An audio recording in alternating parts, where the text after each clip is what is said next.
Have you ever had a moment that changed everything? A whispered confession that turned your ordinary life upside down? If you've ever believed in second chances or the power of timing, this story might just break your heart before putting it back together. Like, subscribe, and join me on this journey of missed connections and unexpected love. The rain pounded against the garage windows as I slid underneath the old Chevy Impala.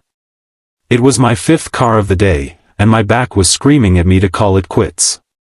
12 years I'd been running Mike's auto shop on the edge of Millfield, and some days felt longer than others. This was definitely one of the longer ones.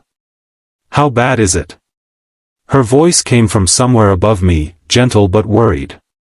Emma Calloway had brought her car in just before closing, rainwater dripping from her dark hair, those green eyes wide with concern. I'd known her since high school, the quiet, bookish girl who'd gone off to college and returned to town 3 years ago after her divorce.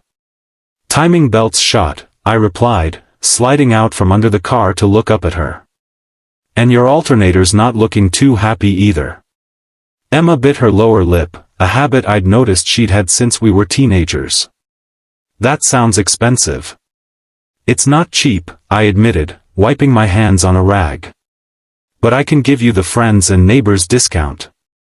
She smiled then, a small one that didn't quite reach her eyes. You've always been too kind, Mike. I shrugged, suddenly self-conscious. Just doing my job. The truth was, I'd always had a soft spot for Emma. Back in high school, she was the smart girl who tutored me through senior year math. I was the football player who couldn't tell an equation from a hole in the ground. We'd been friends, sort of.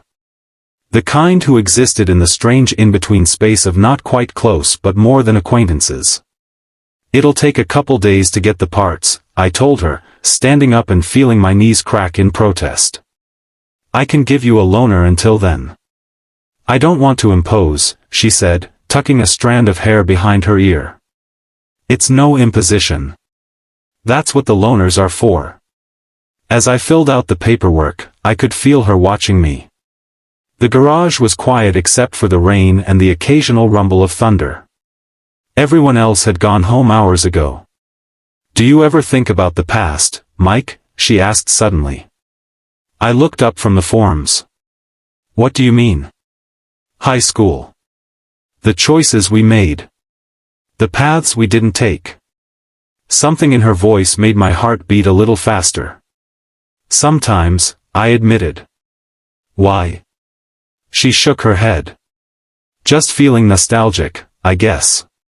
The rain does that to me. I handed her the keys to the loaner, an old Ford Focus that had seen better days but still ran reliably. Our fingers brushed, and I felt that same jolt I'd always felt around her, even when we were kids. I should get going, she said, but made no move toward the door. I nodded, but found myself rooted to the spot as well. There was something hanging in the air between us, something unspoken. Emma, I started, just as a crack of lightning illuminated the garage. She jumped slightly, then laughed at herself. I've always been scared of storms. I remember, I said softly. You used to hide in the library during thunderstorms in high school. Her eyes widened slightly. You noticed that? I noticed a lot about you. The confession slipped out before I could stop it. 17 years too late, maybe, but there it was. She took a step closer to me, close enough that I could smell her perfume, something floral and subtle. I should tell you something, she said, her voice barely audible over the rain. Something I should have told you a long time ago. My heart was hammering now. What's that? She looked down at her hands, then back up at me. I had the biggest crush on you in high school. Ridiculous, really. The shy bookworm falling for the football star. Such a cliché. I stared at her, unable to process what she was saying. You, what? I know, she said with a self-deprecating laugh. Pathetic, right? But I thought you should know. After all these years, I thought maybe it wouldn't matter anymore. But it did matter.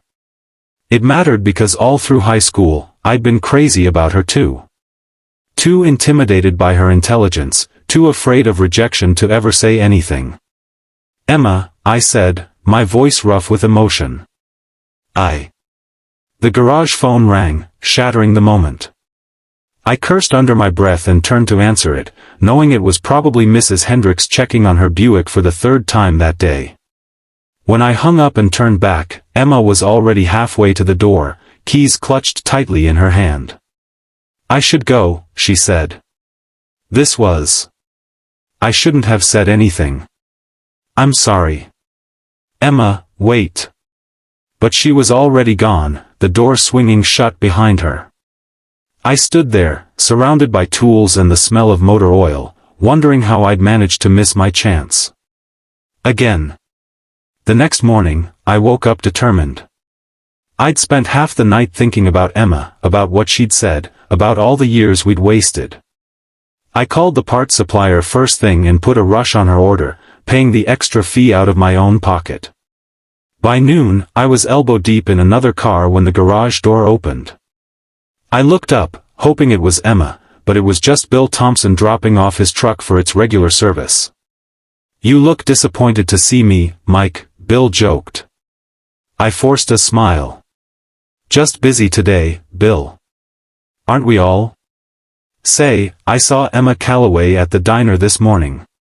She mentioned you're fixing her car." I tried to sound casual. "Yeah, timing belt and alternator." Bill nodded. "She always was sweet on you, you know. Even back in school." I nearly dropped my wrench. "She told you that?" "Didn't have to. Some things are just obvious to everyone except the people involved." He winked at me before heading out, leaving me with my thoughts.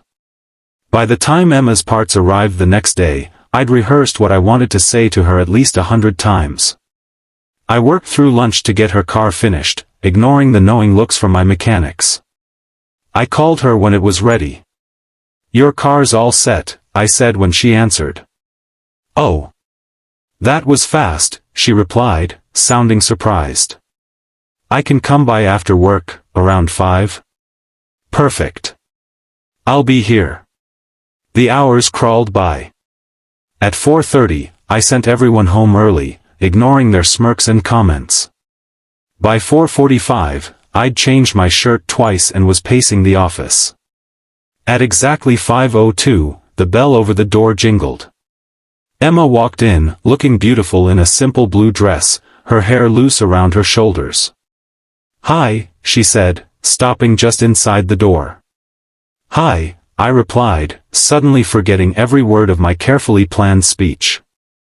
She glanced around the empty garage. "Where is everyone?"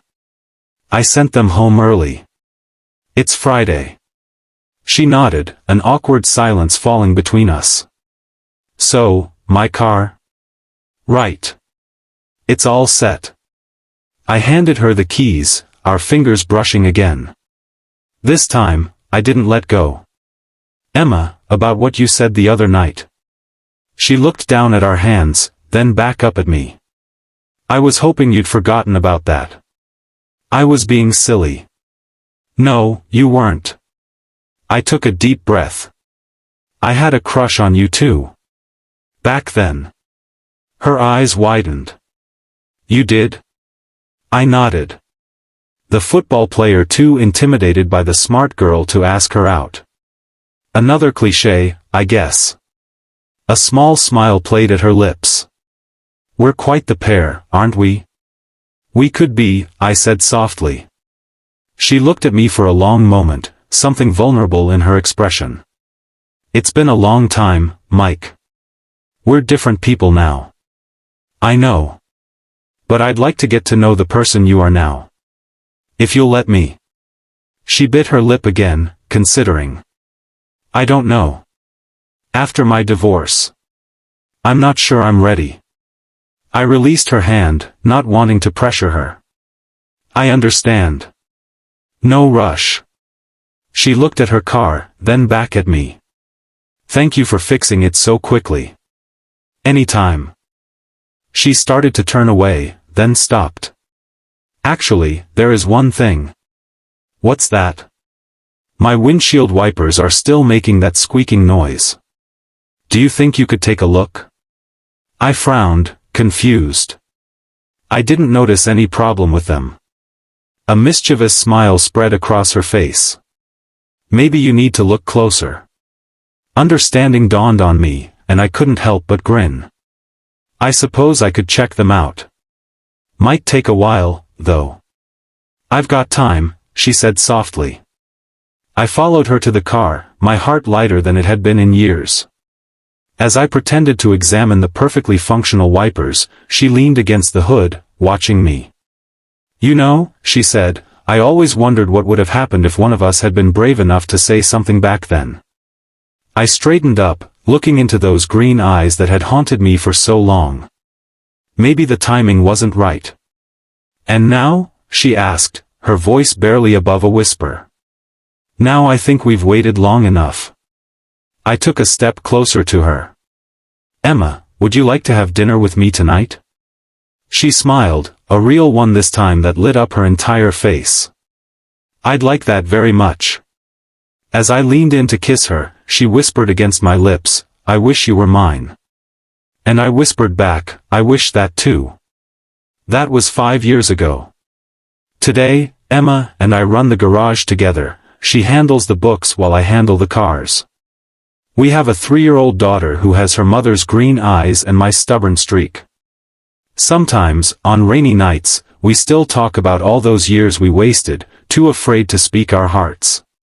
But mostly, we talk about how lucky we are to have found each other again. How sometimes, the longest roads lead us exactly where we're meant to be. So if there's someone in your life you've been afraid to reach out to, someone you've always wondered about, don't wait. Don't let fear keep you from what might be the greatest love story of your life.